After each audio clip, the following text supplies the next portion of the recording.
uno de los elementos por los cuales estoy metido en esta situación del pensamiento complejo es porque inicialmente debo saludar a el más grande homenaje que prácticamente he recibido en mi vida dentro del contexto académico, que lo recibí a partir de la doctora Olga Sánchez y doctor Héctor López, en el sentido del reconocimiento del conocimiento que yo tenía y tengo del pensamiento complejo.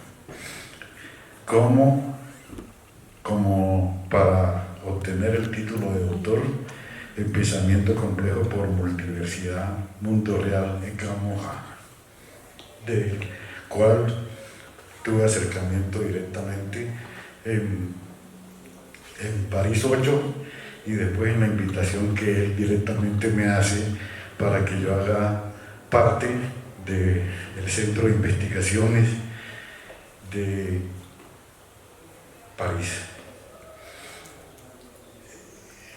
Entonces, hoy doy mi abrazo de amistad y de respeto a el doctor Hernán Rivas, decano de la Facultad de Ciencias de la Universidad de Nariño, al doctor Reinaga, rector de la Multiversidad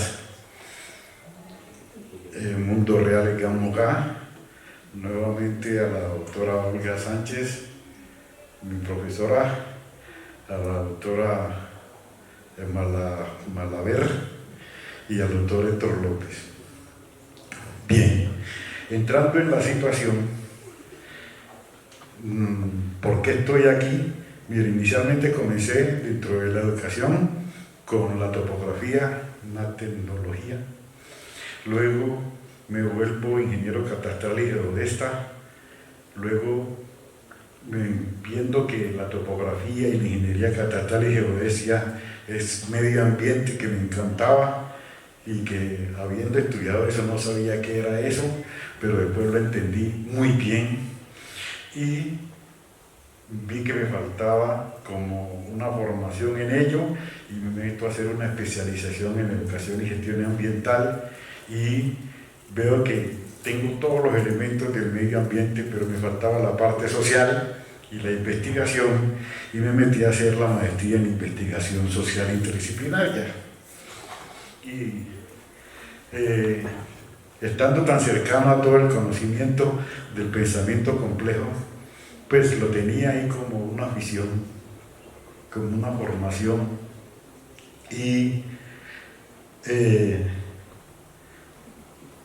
con el acercamiento que tengo a través de la Universidad París 8 con la profesora Nicudel, porque también fui a hacer una maestría en gestión de proyectos pedagógicos. Estando en ello, leo el texto La psiquiatría y la psicología, un fin de siglo más tarde. En ese texto leo que los psiquiatras y psicólogos dicen que se es adulto en el instante en que se tiene 6 meses en el vientre. Y me puse a pensar que cómo así que se es adulto a los 6 meses en el vientre. Y cuando nace, ¿qué pasa? Con ese adulto que en los 6 meses en el vientre ya lo es. Entonces ya se me ocurrió que lo que había leído de pedagogía dentro del contexto de la psiquiatría y la psicología no existía. Entonces digo, la psicología, que la pedagogía no existe, sino que existe la andragogía, porque dentro del contexto del aprendizaje del hombre, a través de la experiencia, nos encontramos con que todo lo hacemos dentro de un fundamento andragógico. Y le dije a mi profesora, que es la creación de la gestión de proyectos pedagógicos, a Nicudel, le dije, me fui cuando me ideé eso, me fui a donde ella y le dije, mi doctora, ese letrero que usted tiene ahí de gestión de proyectos pedagógicos no existe. Me dice, ¿por qué? Porque la pedagogía no existe. Y le expliqué. Y le cambiaron el nombre a la maestría de gestión de proyectos pedagógicos por la gestión de proyectos andragógicos, que no es otra cosa que yo siempre ya como estudiante la hacía, porque cuando estudiaba topografía fui monitor de topografía. Entonces la gestión de proyectos pedagógicos es que uno como profesor prácticamente a los alumnos que está formando, uno escoge la posibilidad que ese alumno le colabore a uno en la enseñanza. Eso es toda la correcta del monitor. Y entonces eso lo llama a ella gestión de proyectos pedagógicos. Entonces cuando ella no estaba en la clase, uno la reemplazaba y guiaba a sus compañeros en la situación frente al tema ese, exactamente. Y así se cambia el nombre de gestión de proyectos pedagógicos por la gestión de proyectos andragógicos. Y con mis amigos mexicanos, siguen los mexicanos, armamos la maestría en andragogía en la Universidad Rafael Urdaneta de México, apoyado también por todo lo que era el contexto de la Universidad París 8 con la maestra Anicudel. Y ese fundamento, pues, en parte también ya dentro del contexto me sirvió, porque imaginen lo que hacen los franceses a través de la Universidad París 8. Me mandan al Congreso de la Pedagogía que se celebraba en 1997 en Grecia. Me mandaron a que yo le dijera a los griegos que eso que ellos inventaron como pedagogía no existía. Entonces yo llegué y vi el letrero, allá la pedagogía no existe. Y comencé a explicar por qué la pedagogía no existe, así como le había explicado a ella durante mucho tiempo y varios días que tratábamos el tema. Bueno, eso dentro del contexto de lo que es la introducción a la educación. Entonces, la parte de la educación, como también ando metido en la situación de los grupos étnicos, ya no solamente en Colombia, sino prácticamente en toda América, me pongo a estudiar la identidad cultural. Entonces, la identidad cultural, miren todo lo que contiene. Contiene el territorio como el pensamiento del hombre, donde el hombre desarrolla toda su espiritualidad. Contiene la tierra. La tierra a la vez contiene lo biótico, y lo biótico tiene la flora y la fauna. Contiene lo abiótico, todo lo que el hombre hace, lo económico, lo social y lo cultural. Todo esto está relacionado y nos lleva al fundamento del medio ambiente como educación. Entonces, observen que todos estos elementos que están aquí cuadrados, que ya les definí como abiótico, biótico, económico, social, cultural, educación de cada grupo étnico, porque es una identidad cultural de cada grupo étnico. Entonces, si vamos a hacer educación para los indígenas, es la educación de los indígenas, no la educación que yo voy a imponerle como país, porque es una imposición. Si voy a hacer educación en un grupo étnico negro, pues la educación que ellos tienen ahí en su territorio, ahí en su tierra. Igual pasa con los gitanos. Y van a tener una cultura propia. Y como fui alumno de también Antonio Ferrer Benimeli, el creador de los imaginarios sociales y de la interculturalidad, entonces educación, hago la definición que la educación es interculturalidad, no educación intercultural. Educación intercultural sigue siendo la imposición de una cultura sobre otra, la imposición de una educación sobre otra. Pero ¿qué es lo que necesitamos? Necesitamos el diálogo biunívoco para que esté dentro del contexto del pensamiento complejo. Porque en el pensamiento complejo tiene la fortuna él mismo que la cuestión es que yo te hablo y tú me hablas. No que yo te hablo nada más y ya. Entonces, el yo te hablo nada más y ya es la educación intercultural.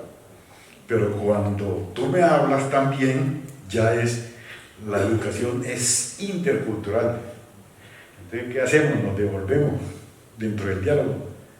La interculturalidad es educación. ¿Sí o no? Que eso es lo que necesitamos, que nos entendamos, que hablemos. Que haya paz en un territorio, pues dentro del contexto de la paz de la situación del suroccidente colombiano frente al tema. Y observen cómo eso está contenido en el pensamiento complejo. Bien, ahí hago la definición que la educación es interculturalidad. Y para 2005 llevé a un encuentro que organizó la Universidad Simón Bolívar con la doctora Catherine Walls, y ahí hice la exposición de la educación en interculturalidad.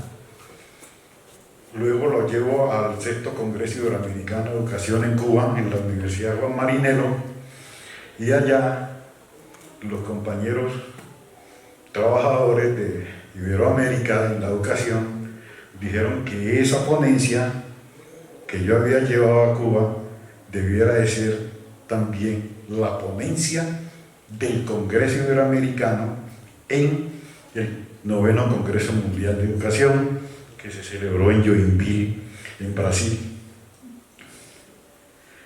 Y allá hice la presentación de la ponencia, que la educación es interculturalidad, y se aprobó que ese era el concepto que debiéramos utilizar para la educación en el mundo. Y como también eso estaba organizado por la UNESCO me puso a viajar por todo el mundo explicando cómo concebí el concepto de qué es educación intercultural. Pues mis excusas por la cuestión de estarme presentando como el que es y el que no es. Pero, ¿por qué aparecen las cosas? Observen que ando metido en todo lo que les he comentado es pura investigación. Pura investigación, y está todo montado dentro de mi situación del pensamiento complejo. Y a la vez dentro del contexto del fundamento de la irreverencia. Quien diga que hace academia y no la hace con irreverencia, no es académico.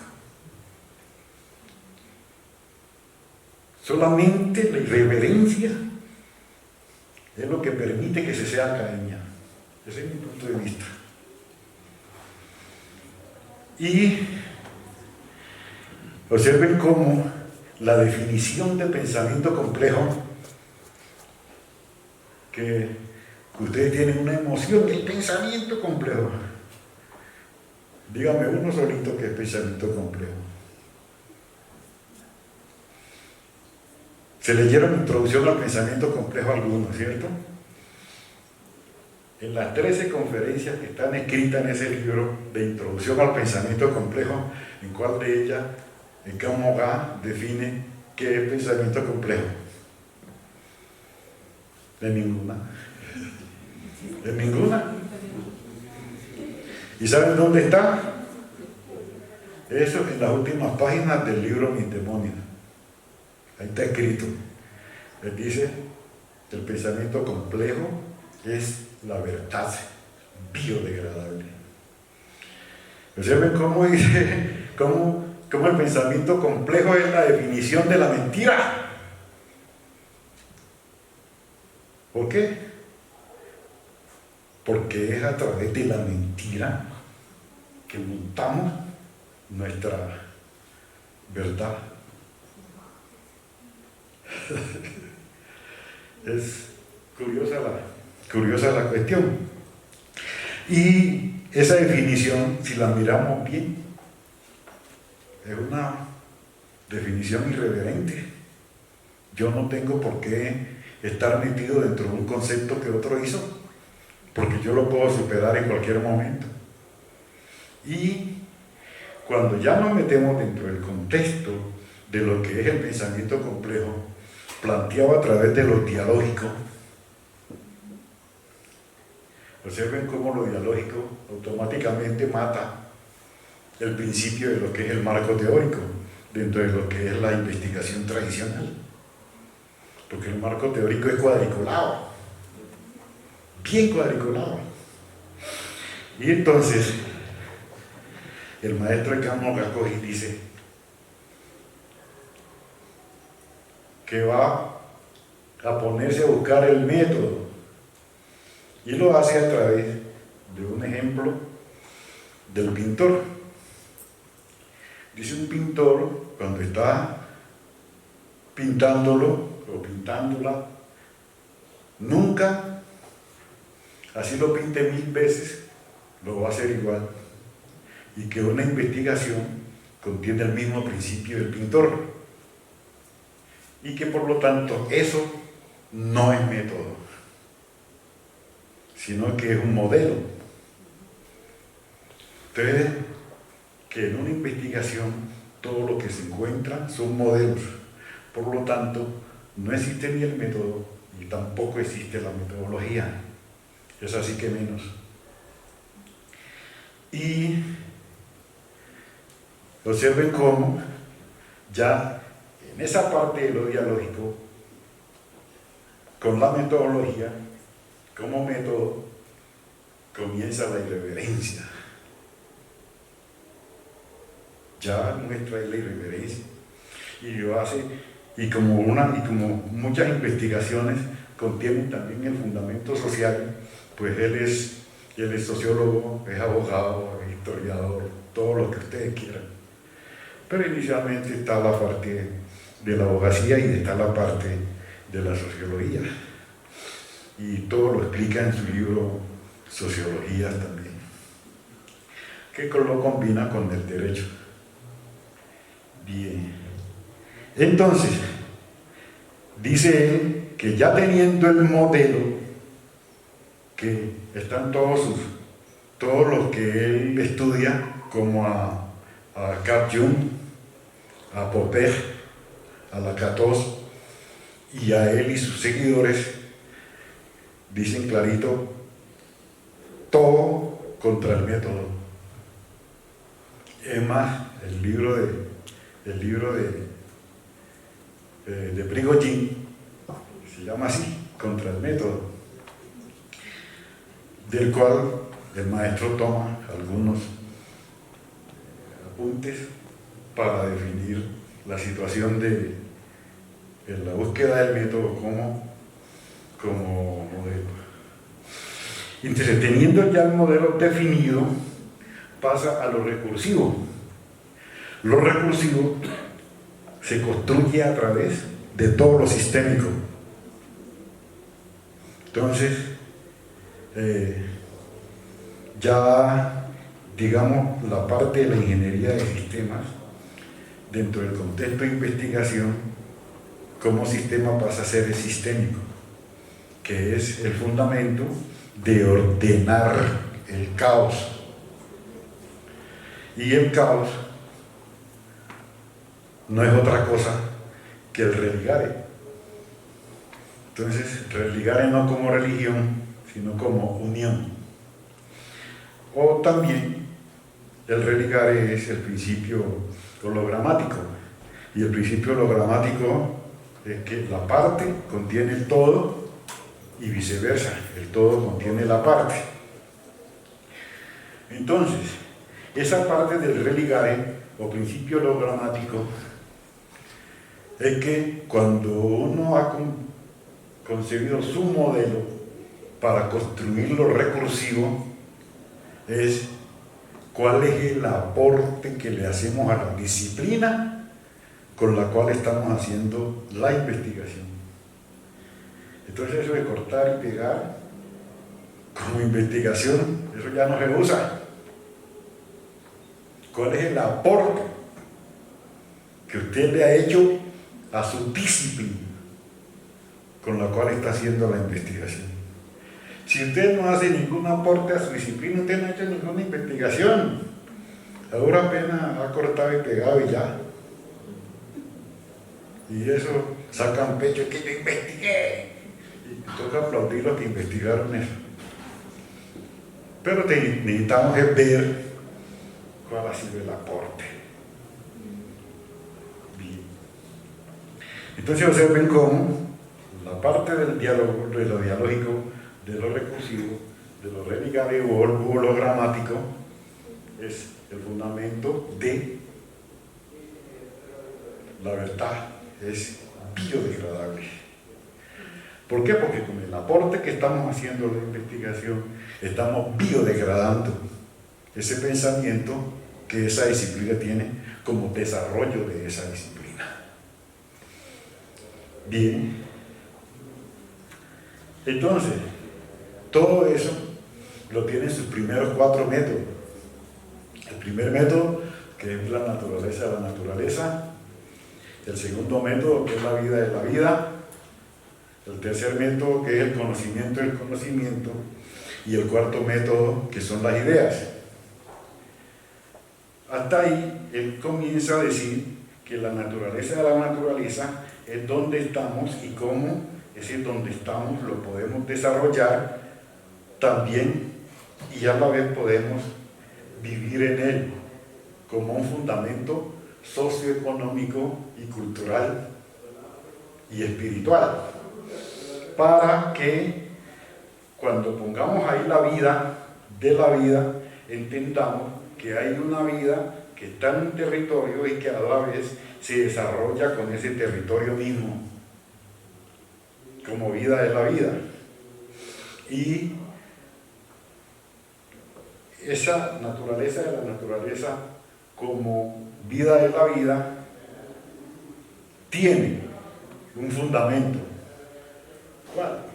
El conocimiento del conocimiento.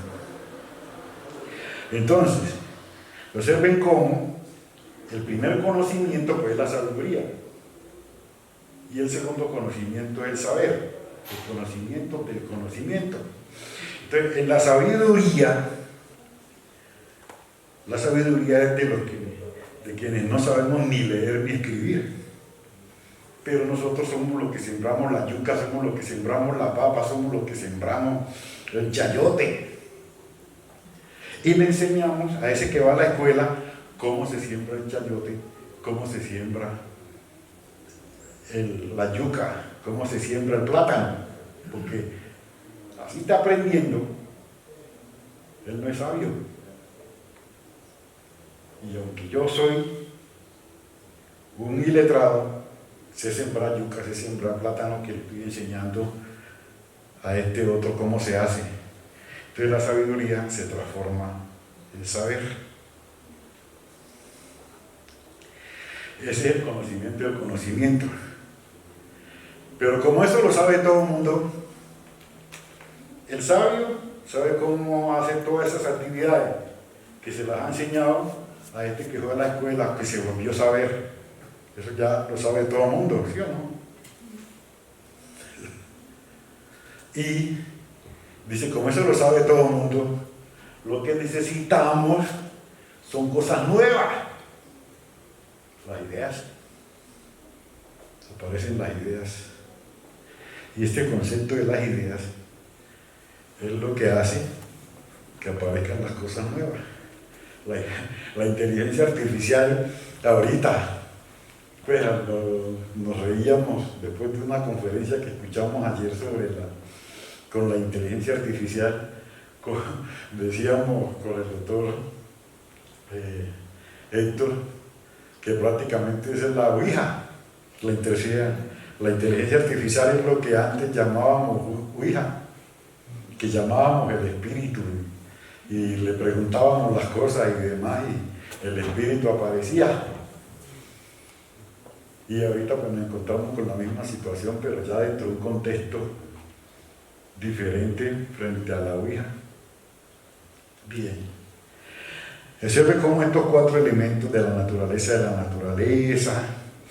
la vida de la vida, el conocimiento del conocimiento y las ideas, nos dan una posibilidad de tener la apropiación de algo,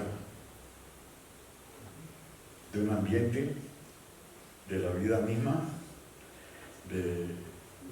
del cerebro a través del conocimiento de los otros y de las ideas como algo nuevo que yo estoy proponiendo. Y que además tengo que respetar dentro del fundamento social. ¿Y cuál es ese fundamento social? La humanidad de la humanidad. ¿Cómo esta humanidad que está aquí, frente a todo esto que ha aparecido acá, como estos 4 modelos, que en un momento determinado llamo método, en un momento determinado, ese conocimiento le va a servir como desarrollo dentro del contexto social, político y económico y cultural donde se está desenvolviendo. La humanidad de la humanidad tiene que conocer todo ese fundamento planteado a través de eso, de lo que hemos hablado antes. Y estando la humanidad de la humanidad, ¿cómo vamos a hacer eso? ¿Cómo así que nos vienen a hablar de humanidad de la humanidad para que nos apropiemos de unos conocimientos, de una vida, de la vida, de una naturaleza, de la naturaleza, o sea, de un ambiente, del ser humano mismo? Y dice, no, si eso no se hace con ética, no pasa nada. Ese ya es el 6º método, porque la humanidad es el 5º. Si eso no se hace con ética, no pasa nada. Y nada es nada. ¿Sí o no? Porque la ética ya es el respeto del ser al otro ser, donde está resumido todo contexto, incluida la educación. Y observen cómo esa educación tiene que estar montada dentro del contexto de la interculturalidad, como definición o como diálogo biunívoco. La interculturalidad como educación. Y en esos 6 textos está concebido todo el fundamento para la no existencia del método ni la metodología. Esa es la situación planteada dentro de ese contexto. Y eso nos lleva la parte que complementa eso de la no existencia de la metodología, es el paradigma perdido. Entonces dice él que el paradigma perdido vendría a ser lo que llaman dentro de la investigación tradicional el marco teórico, pero no como marco teórico, sino del objetivo general, el planteamiento, otros lo llaman el planteamiento del problema. Y el paradigma perdido, el principal acá, el para todo mundo. Pero entonces, ahora que apareció ese paradigma perdido, ¿cómo vamos a darle una razón de ser? Con los paradigmas, tal cosa. Entonces continuamos buscando, continuamos desarrollando continuamos construyendo. Entonces por eso es que el pensamiento complejo se construye. Es esa la situación. Entonces, resumidito así la cuestión, porque la cuestión es larguísima, ya se dan cuenta, porque si nos podemos aplicar la naturaleza por lo menos se nos va un año entero. Es igual con el resto de los otros métodos. Y la otra parte bonita, ¿no? Donde está todo el concepto de paz en tierra patria y con su complemento para salir del siglo XX dentro del contexto de lo que es el desarrollo económico, social y político de los pueblos del mundo.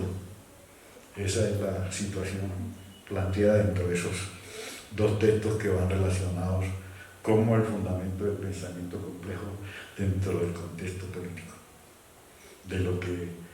Porque aunque él no lo trata, toda su obra sin excepción alguna, es desarrollar el principio de Marx en el sentido de no es la conciencia social la que hace el ser social, sino todo lo contrario.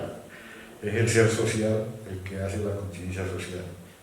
Pues, si ustedes se ponen a analizar paso a paso la obra de Gamogan, ahí está prácticamente todo el desarrollo del pensamiento hegeliano y marxista. Bien, ahí ya resumida la cuestión. ¿Preguntas?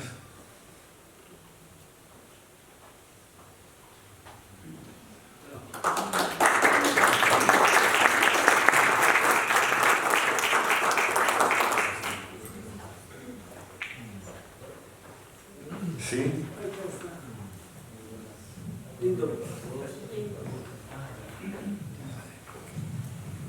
Bueno, muy buenos días para todos, gracias y todos, todas. Muy bien, excelente la información, pues que a mí me parece un poco más clara, pero a la vez más enredada. Porque estamos en un mundo de ciencia, tecnología, ingeniería, innovación. Y yo no sé cómo implica ahí el pensamiento complejo cuando estamos hablando de que estas herramientas unen al mundo, unen a la sociedad, unen a nuestros territorios, pero a la vez nos dicen que nos alejan y que desde ella misma nosotros no estamos haciendo una tarea importante.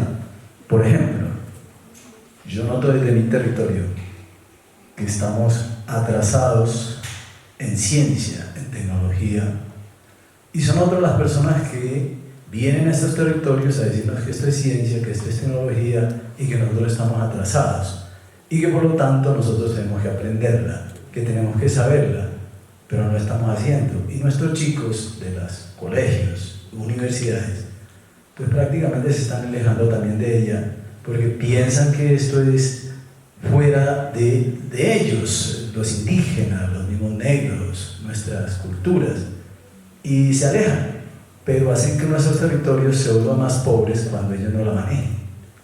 Y son otros que sin ética, sin responsabilidad, son las que prácticamente hacen y deshacen con nuestro territorio de ellos. Entonces quisiera ver cómo desde el pensamiento complejo podemos insertarnos en ese tema de la ciencia, tecnología e innovación. Gracias. Bueno, terminó con la palabra innovación. Observe que esa es la respuesta que usted me está pidiendo.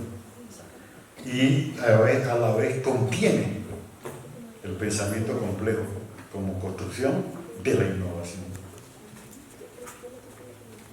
Entonces, lo que el pensamiento complejo nos está diciendo como definición que él es, que todos tenemos que hacerlo con ideas, que en un momento determinado se llama innovación. Es eso. No comamos cuento con ese que viene a decirme que él, quien sabe, quien conoce y quien entiende. No. pura careta. Yo también hago parte de la innovación, porque yo necesito la innovación de mi territorio dentro del contexto espiritual y dentro del contexto del medio ambiente.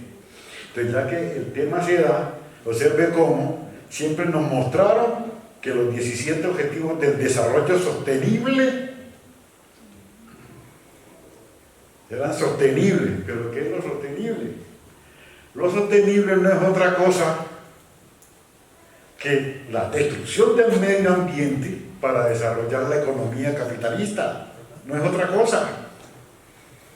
Pero lo sustentable es el desarrollo del hombre. Porque no podemos, no podemos ver el desarrollo del territorio como desarrollo, porque el territorio no se desarrolla. Lo que se desarrolla es el ser humano. ¿Sí ven la diferencia grandísima entre sostenible y sustentable? Esa es la situación que necesitamos y tenemos que tener presente dentro del contexto de la construcción de la sociedad que queremos, dentro de lo biótico, lo abiótico, lo económico, lo social y lo cultural, para que tengamos esa realidad en nuestro territorio cuando el otro venga a mostrarme que es el que más conoce, sabe y entiende. Debe ver. Observen cómo la pregunta contenía la respuesta. Es la innovación, y la innovación es de uno. Y quien conoce el territorio donde yo estoy espiritualmente y como territorio o como naturaleza de la naturaleza soy yo el que llega. Además, comúnmente llega es a llevarse mi conocimiento. Y yo no necesito que vengan a llevarse mi conocimiento. Yo estoy enseñando mi conocimiento, o sea, mi sabiduría la vuelvo, soy yo quien la debe volver a saber, no el saber el que tiene que decirme que yo tengo que ser sabio. Y tristemente la educación lo que hace es eso, desconocer que es intercultural. Y lo que necesitamos como educación es el fundamento intercultural que nos pertenece a todos, no que le pertenece a uno nada más. Insisto, necesitamos que dentro del concepto del librito para que esa definición sea biunívoca, no unívoca. Bueno, sí, allá hay... Vamos a tomar turnos, ¿les parece? Acá habían pedido la palabra, después el compañero y seguimos por acá. Sí, bueno, también se puede reflexión y si sale una pregunta que surja, ¿cierto? Entonces, un poco mirando que creo que vamos a ir construyendo un poco la lógica o el camino, ¿no? De la reflexivo de la complejidad, y creo que hay un trasfondo que de alguna forma lo hemos ido comprendiendo en estas regiones y que está en todos los métodos, ¿no? Hay un tema que a veces no es explícito, pero está ahí jugando continuamente, que tiene que ver con cuál es la forma como vemos la realidad, la vida, los problemas, la relación entre conocimientos, y esa problematización es la que convoca realmente a la complejidad, ¿no? La complejidad no es un método, ni un conocimiento, ni un patrón, sino es una forma de ver el mundo distinta. Entonces creo que lo más importante de la complejidad es empezar a repensar cómo funciona, cómo ocurren los fenómenos. El primer llamado, diría, de la complejidad es a aprender o reaprender a ver los fenómenos de la vida, y eso implica los fenómenos biológicos, los fenómenos sociales, los fenómenos políticos, y que a veces están interconectados o combinados. Lo que nos ha enseñado el método científico es a desglosar, fracturar, desprender, reinventar a veces esa partecita ahí, ¿no? pero nunca reconectarla otra vez del contexto. Y creo que el gran llamado de todos los métodos es volver a ver la vida de una forma distinta. Y ahí habría que preguntarse bajo qué métodos. No hay un método ya, hay una pluriversidad de métodos. El modelo. Exacto, no hay un modelo. O sea, la cuestión es que hay una incertidumbre ya de modelos. Porque puedes jugar cada día con un modelo, con una lupa, otra lupa, pero en la vida que tenemos tan larga como seres antropocéntricos podemos traer hasta 10 lupas en el recorrido, ¿cierto? Entonces, y lo más importante actualmente creo que es restituirle la complejidad a la vida. Creo que ahí está la metáfora más importante, ¿no? Y restituirle esa complejidad implica volver a repensar conocimientos, métodos y jugar un poco y ser indisciplinado, ser muy nómada. Y a mí me parece que este espacio de hoy y mañana nos va a enseñar a ser nómadas, porque aquí no es solamente la complejidad en discusión, sino las personas que están haciendo complejidad en sus contextos. Hay personas de distintas disciplinas, hay personas de distintos contextos. Creo que va a parecer una cosa invaluable, porque vienen unas personas que están buscando entrar a multiversidad también, que estamos buscando ese nicho ahí también para conversar. Pero el reto es algo también importante en este mundo, es que hay unas problemáticas globales que también están convocando urgente a una complejidad también más célere, más democratizante. No una complejidad que esté muy en lo universitario, sino también que se despliegue democratizantemente a esos problemas que están poniéndose en una escena continua. Yo diría que los métodos ponen en escena esos riesgos globales, ¿no? Uno, la vida, ¿cierto? La vida de la vida es la esencia de poner en juego qué tan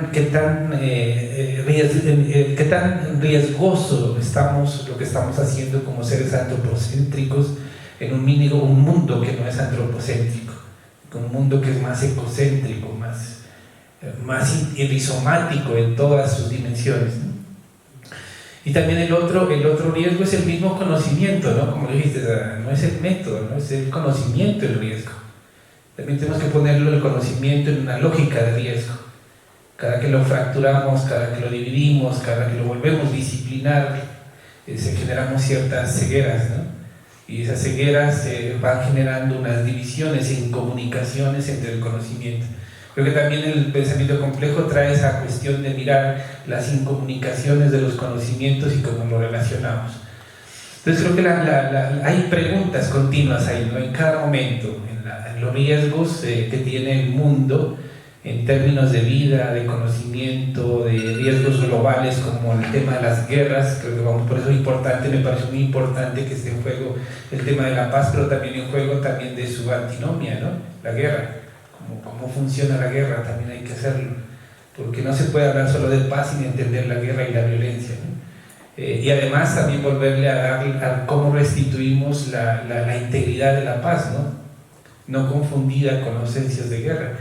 Entonces creo que ese es el otro aspecto, y hay otro que me parece que tú lo estás planteando, también me parece interesante, el tema de cuáles saberes, ¿no?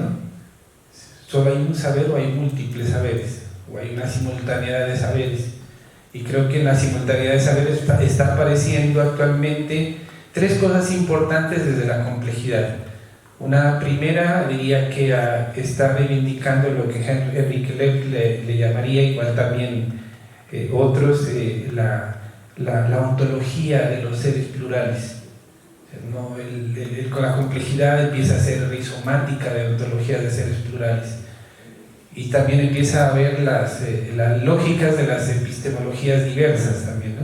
No hay una sola forma de conocer, de comprender el mundo, hay múltiples formas de comprender el mundo. Y eso está jalando también al ejercicio de infinidad de posibilidades y de recorridos de la vida, de conocimiento, de la ontología del ser y del vivir. Yo creo que había dos ejemplos bonitos, ¿no? Los nazas, su ontología no es bajo el presente y pensar, Para los nazas la ontología es el ser sentir, y por eso se llama us es sentir antes que ser, ¿no? Y eso también es invaluable, como encontramos otras lógicas de sentir el mundo, ¿no? Entonces creo que la cuestión es también empezar a darle vueltas a todos estos elementos que están en disputa, ¿no? En reinvención y ampliación diría, como lógicas de redes, ¿no? No es excluir nada tampoco, ¿no? No es excluir incluso ni los paradigmas positivistas. A mí me funcionan, ¿no? El tema del positivismo, cuando necesito ver riesgos globales, necesito una estadística inmensa, ¿cierto? Como el agua se agota, necesito poner un elemento objetivo, ¿cierto? Que toque, pero también necesito colocar un elemento sensitivo.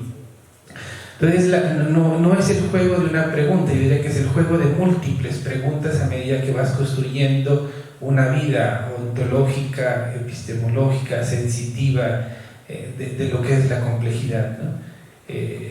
Todos podemos, antes nos decía también, no podemos ser complejólogos, ¿no? Ahora nos dice la vida, podemos ser complejos, necesitamos ser complejólogos, no solo individualmente, sino también en grupos, en colectividades, ¿no? E incluso en sociedades, ¿no? Creo que si de pronto más adelante vamos a tener una oportunidad de escuchar al padre Campo, que viene de Putumayo, yo sé que es un complejo innato, sin haber llegado a estos espacios, ¿no? Entonces también tenemos que escuchar a unos seres invaluables en estos aspectos. Gracias. Bueno, observe cómo la definición que hemos dado de pensamiento complejo, que es la verdad biodegradable, es simplemente entender, con todo eso que usted dijo, que hay que aprender a desaprender. Punto. Eso es el pensamiento complejo. Aprender a desaprender. Necesitamos estar construyendo todo el tiempo, transformándonos todo el tiempo. El aprender a aprender es transformación, es una metamorfosis, si lo metemos dentro del fundamento biológico. Yo no le veo nada.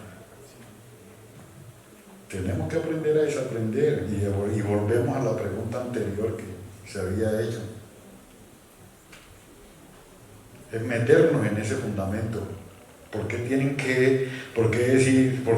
si yo estoy aquí en A, el otro viene y me dice no es A y B? Entienda que yo estoy en A y que usted viene con B. Hablemos. ¿A dónde es que vamos a llegar? Entonces, si B no funciona, aprenda a desaprender que no es B. Si A no funciona, aprenda a desaprender que no es A. Si no B, y viceversa. Son los elementos que necesitamos. Pero no la imposición.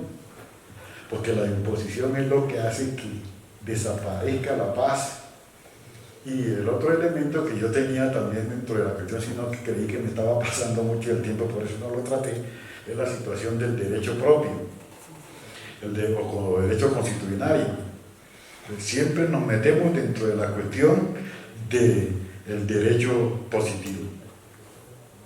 El señor Keynes. Van Keynes. Y resulta que el derecho mío, ¿dónde está?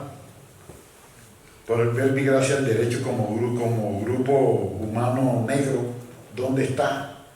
Y como también soy en Vera, porque tengo ancestro en Vera, mi identidad cultural como en Vera, ¿dónde está? Y como tengo la carreta árabe también, porque el apellido Ayala es la transformación de la Abdala, porque la B en español es la Y de Yuca, Ayala. Entonces, ¿dónde está ese elemento árabe como identidad cultural? No me lo pueden matar, no me lo pueden quitar. Tienen que dejarme respetar mi identidad cultural como negro, como indio y como árabe. Y que eso no solamente es mío, eso es de todos los seres humanos, porque casi todos los seres humanos, y con mucha más razón acá en América, tenemos para mostrarnos dentro de un poco de identidades.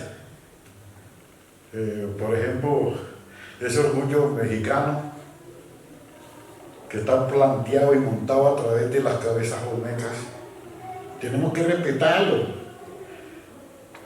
Quien no ha visto nunca un mandingo nunca lo puede pintar, nunca. Y uno llega y mira las cabezas olmecas que ha sido, o que fue en un momento determinado, un elemento cultural en la Mesoamérica, hasta México. Y son elementos que tenemos que respetar. Y entonces ahí encontramos el texto de ellos llegaron antes que Colón, para mostrarnos que hubo una cultura diferente a la que tiene Mesoamérica, para construir un territorio como cultura y un territorio que como economía. Son elementos que tenemos que, insisto, aprender a desaprender. Muchas gracias. Vamos a tener dos intervenciones muy cortas, por favor, porque estamos un poquito retrasados con los tiempos. Tenemos todavía pendiente el panel, entonces damos lugar a las dos intervenciones, por favor, muy corta. Yo lo digo con propiedad porque nací en la selva, ¿sí? Prácticamente, no en un hospital, ¿sí? Nací en una choza, en mi finca, que es territorio afro. La partera fue mi abuela y ella es de descendencia indígena. Entonces me enseñaron a cuidar y a cultivar mi tierra. Esa identidad que tenemos no es gracias a los que nos vinieron a colonizar ni a descubrir como erradamente lo dicen, sino empecé a crear conocimiento y empecé a enamorarme de la naturaleza. Soy ingeniero ambiental, ¿sí?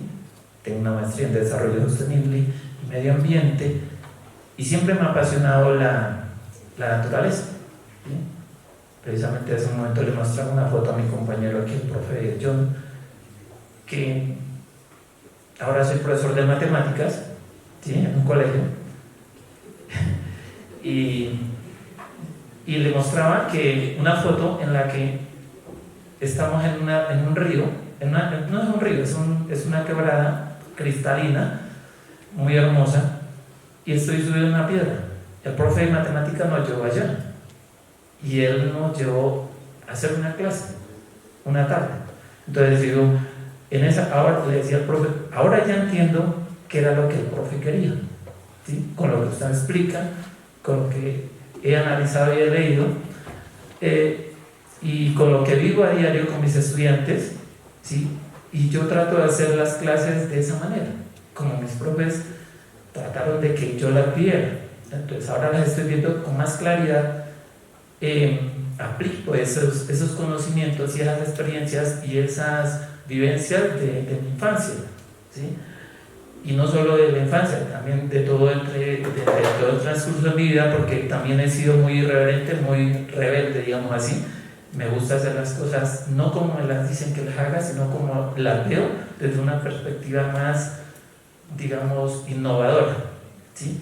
Porque sé que se puede cambiar, se puede diseñar cosas distintas a las que nos dicen, bueno, la educación es esto, aquello. Los textos, sigan estos textos, y revisamos los textos y los textos tienen infinidad de errores, ¿sí? Porque retomo lo que usted decía, no están hechos para nuestros estudiantes o para nosotros, están hechos para un tipo de población estandarizada, y aquí no, y el conocimiento no se debe estandarizar, es cambiante, y como es conocimiento, y el conocimiento del conocimiento, como lo mencionaba usted, es biodegradable, ¿sí? Fácilmente todos los días estamos creando nuevas ideas, rompiendo nuevos paradigmas que se han venido imponiendo, ¿sí? Y estamos creando otros a la par, ¿sí? Y esos que creamos nosotros mismos a veces los rompemos, ¿sí? O nuestros estudiantes, ¿ya? Porque salen con con cosas que uno dice, pues bueno, listo, replanteemos, ¿sí? Y eso es lo bonito de aprender y de desaprender a la vez. Porque no solamente, porque si nosotros como profesores nos volvemos, o docentes o maestros, nos volvemos el todo del saber, vamos a cometer errores y vamos a sesgar, vamos a ponerles una venda a nuestros estudiantes. Y nosotros también vamos a ir a ese limbo en el que no deberíamos llegar, ¿sí? Y el conocimiento nos lleva hacia unas luces de innovación, como lo plantea usted, con lo que le preguntaba el profe John, es buscar esas alternativas, nuevas posibilidades. Este doctorado me está ayudando a tener esas luces que en últimas, como conocimiento en el territorio en el que nos desenvolvemos cada uno, nos van forjando y nos van volviendo ese elemento importante que somos en realidad para esa sociedad.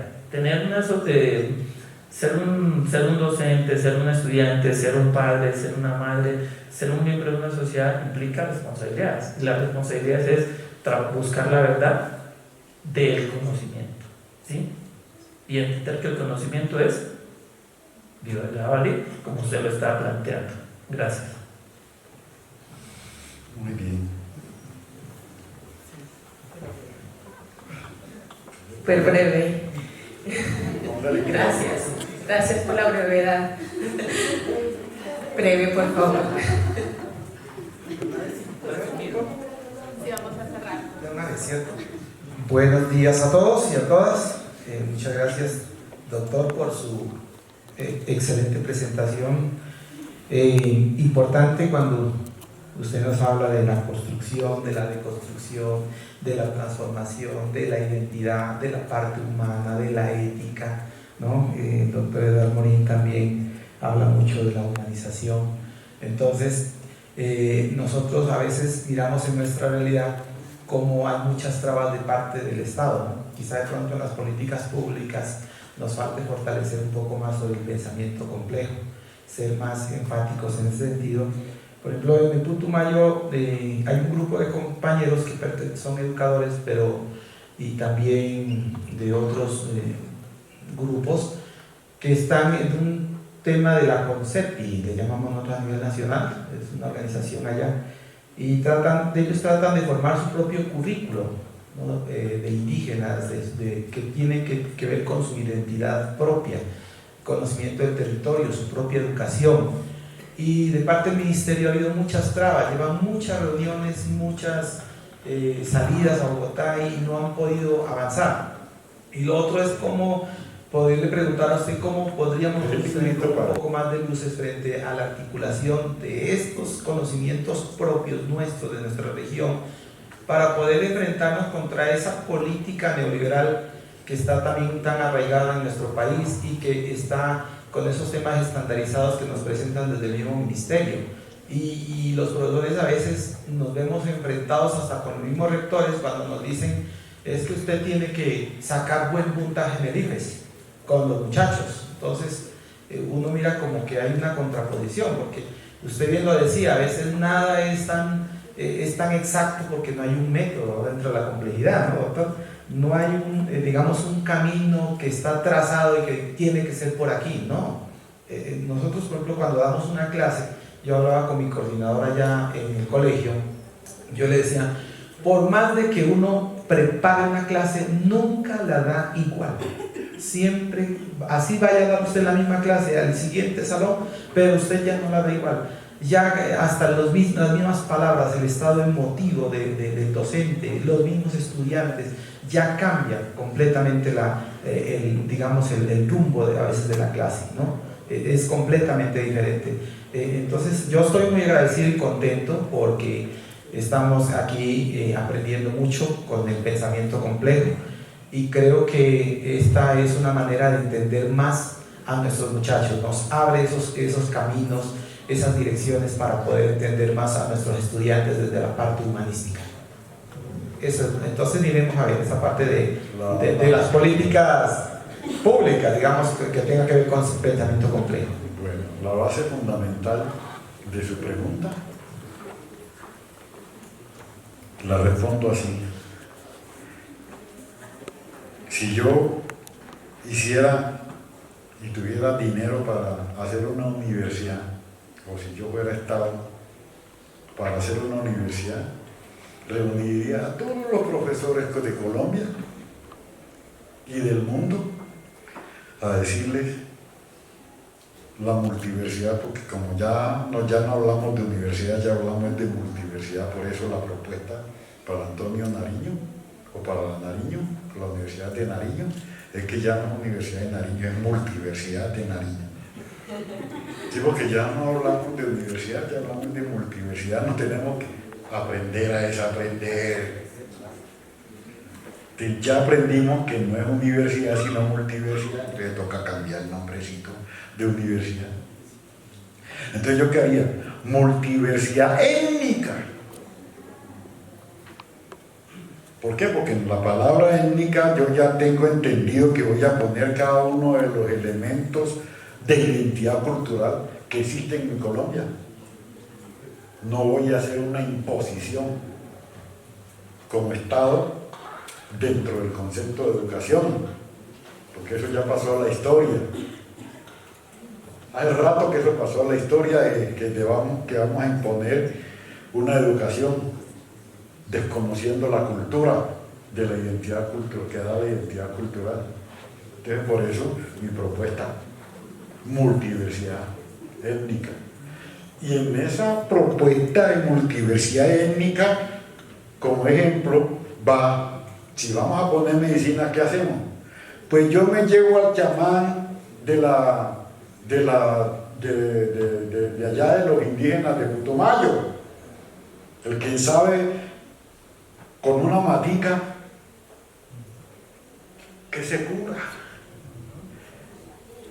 Y a la vez que aprenda, cuando gracias van a hacer una construcción de una carretera, que en el trazado que han hecho de la carretera se le va a llevar la matica. Entonces aparece la consulta previa. Y esa matica que me está matando ahí la posibilidad de yo curar en la vereda a alguien, yo necesito cobrársela al tractor o al dueño del tractor que va a construir esa carretera. Pero no se la cobro con plata. Le digo, mira, ahí tenemos ese espacio donde usted va a construir un centro médico para yo curar o para yo seguir curando a la gente de esa comunidad, y a la vez, como hay otros médicos que ustedes forman allá en su universidad, también esté ahí ayudándome a mí a curar a los enfermos que tengo aquí en mi territorio. Bueno, estamos hablando de un idioma diferente. El médico que se formó como facultativo y el médico que está formado dentro del concepto homeopático. Y los dos curan. Los dos curan. Duela a quien le duela. Una mata, la cogen y se la llevan a un laboratorio, y entonces mientras que la mata acá vale 1 centavo, cuando la sacan del laboratorio ya vale, póngale 300 pesos. ¿Sí ves la diferencia? Todo lo que contiene nada más esa matica, que dentro del contexto de desarrollo ya me la van a quitar del espacio que yo necesito tenerlo para poder quitarla, para curar en mi territorio al enfermo, que yo ya sé que con esa matica lo curo. Entonces necesitamos la multiversidad étnica. Y entonces la palabra étnica contiene todo el fundamento de la identidad cultural, tanto de la educación impuesta como el de la educación que están haciendo a cada instante dentro del territorio, porque no olviden que la educación se está transformando todos los días, y la cotidianidad es lo que más hace el aprender a desaprender. Entonces, como también me encantan las matemáticas, imagínense que en la Universidad Distrital armamos un congreso de pensamiento complejo, medio ambiente y matemáticas. Y se burlaban de mí.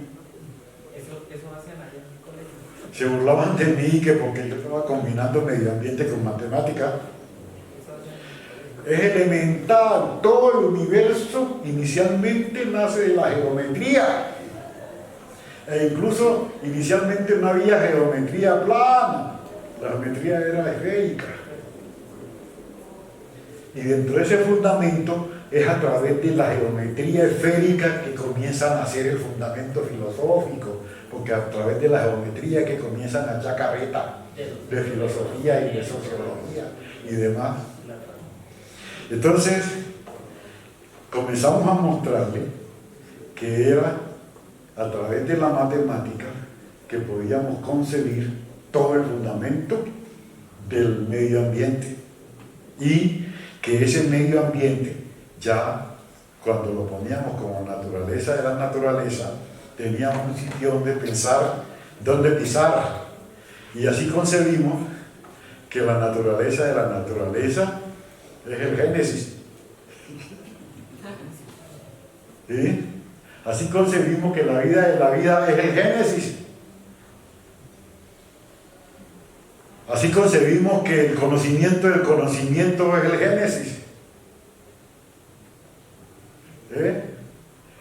Ya comparando la carreta bíblica con la realidad, con lo cotidiano. Porque lo bonito del pensamiento complejo es eso, que es una cuestión cotidiana. Y por eso es que contiene todo lo que le dé la gana. Todo lo que a usted se le ocurra está ahí en el pensamiento complejo. Todo lo que se le ocurra. Sí. Y el ejemplo que les puse del pintor me pinta 1000 veces, pero nunca me va a pintar igual. Está siempre haciendo un modelo mío, pero no está pintándome exactico. Y por eso no puede decir que es una metodología. Y usted lo dijo clarito. Cada vez que dictamos una clase la hacemos diferente. Está actuando como un pintor, exactamente. Está actuando como un pintor. Está pintando todos los días, está pintando en cada clase. Si la dictó ahorita de 7 a 9, de 9 a 11, la misma va a ser diferente. Esa es la situación. Y observe cómo matemática y medio ambiente es la misma carreta. Bueno. Muchísimas gracias. No, gracias a ustedes. Un aplauso, por favor.